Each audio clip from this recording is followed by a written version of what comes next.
இந்த வருடத்தில் பட்டயத்தாலும் பஞ்சத்தினாலும் சாகக்கூடிய ஜனங்கள் ஏராளமா இருப்பார்கள்.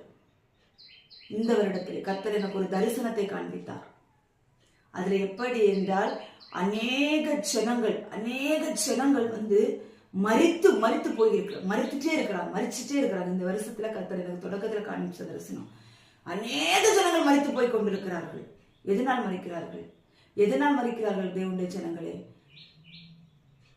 நீங்கள் ஆசீர்வாதத்துக்கு பின்னாடி போகாதீங்க. கர்த்தர் இந்த நாட்களே அநேக மரணங்கள் விழும் என்று சொல்லுகிறார். அநேகர் மரித்து போவார்கள் என்று சொல்லுகிறார் ஆண்டவர். எதனால்? பட்டயத்தாலும் பஞ்சத்தாலும் அநேகர் மரித்து போவார்கள் என்று வேதவசனம் சொல்லுகிறது. கர்த்தரும் அதைத்தான் இந்த நாட்கள் அன்றைக்கு வெளிப்படுத்துகிறார். அதனால தேவனுடைய சொன்னீங்களே, அவர்களுக்காக முழங்காலித்தம் பண்ணுங்கள்.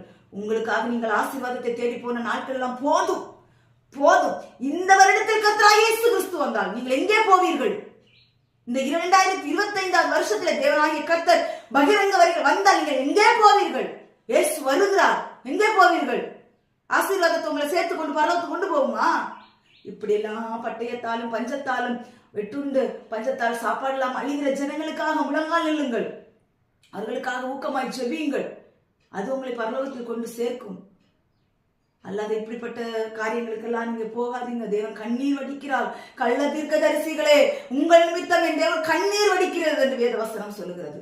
இப்படி கட்ட காரியங்களை விட்டு விலகுங்கள். இயேசுவின் நாமத்தினால இப்பொழுதே கள்ள தீர்க்கதரிசிகள் எல்லாம் மனம் திரும்ப ஆண்டவரே. ஆமென் ஏசப்பா. சபையில போதிக்கிறாங்க. சபையில வந்து அநேக ஜனங்கள் வந்திருக்கிறாங்க. அநேகருக்கு கர்த்தருடைய வார்த்தைகள் கொடுக்கப்படுகிறது. ஆனா இது உங்களுக்கு இல்லைன்னு சொல்றாங்க. அப்புறம் எதுக்கு நீங்க போதிக்கிறீங்க?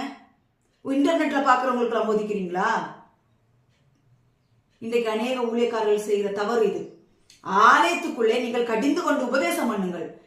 எல்லாம் சொல்லுவாங்க. சொல்லிட்டு நான் உங்களை சொல்லல, இந்த வார்த்தை தப்புங்கிறேன். அவங்களுக்கு தான் நீங்க சொன்னீங்க. ஏன் தைரியம் உங்களுக்கு சொல்ல முடியல? தேவனுடைய வார்த்தையை அவங்களுக்கு தைரியமா சொல்ல முடியலன்னு நான் கேட்கிறேன். அது என்ன ஒரு மலிப்பி ஒரு மெசேஜ்? நான் உங்களுக்கு எல்லாம் இங்க இருக்கிறவங்களுக்கு எல்லாம் அது இல்ல, அங்க இருக்கிறவங்களுக்கு தான், அவங்களுக்கு தான் மெசேஜ் கொடுக்குறீங்க. அப்படி தைரியமாய் தேவனுடைய வார்த்தையை தைரியமாய் உபதேசம் பண்ணுங்கள்.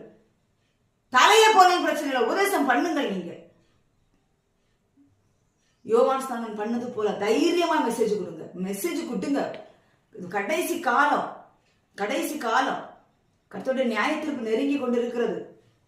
அறுவடை மிகுதியா வந்தாச்சு. அறுக்கிறதுக்கு தேவதூதர்கள் இறங்கி வரக்கூடிய நாட்கள் வந்தாச்சு. அறுக்க போறாரு. அறுவடை தொடங்க போகிறது. யார் நிலை